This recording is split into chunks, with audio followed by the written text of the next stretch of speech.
شامل کرتے ہیں ڈسٹرکٹ ویاڑی سے ڈسٹرکٹ بیورو چیف محمد معظم کی رپورٹ کے مطابق ویاڑی بینک اور اسٹور ایسوسی ایشن کی جانب سے ہنگامی پریس کانفرنس کی گئی، جس میں صدر پیر سلیم چشتی، نائب صدر جاوید اقبال اور جنرل سیکرٹری حاجی امجد علی کے علاوہ دیگر بھی موجود تھے۔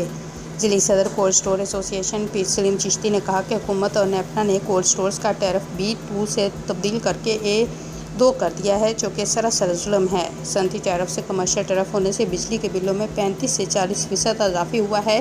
انہوں نے کہا کہ بلوں میں ٹیکسز کی بھرمار نے کمر توڑ کے رکھ دی۔ صدر چیمبر آف کامرس میاں خالد حسین نے کہ بجلی کے بلوں میں اضافے سے کولڈ اسٹور کے کاروبار سے وابستہ لاکھوں لوگ متاثر ہوں گے۔ اگر حکومت نے سابقہ ٹیرف بحال نہ کیا تو پاکستان کولڈ اسٹور ایسوسی ایشن اپنا مشترکہ لائحہ کا اعلان کرے گی۔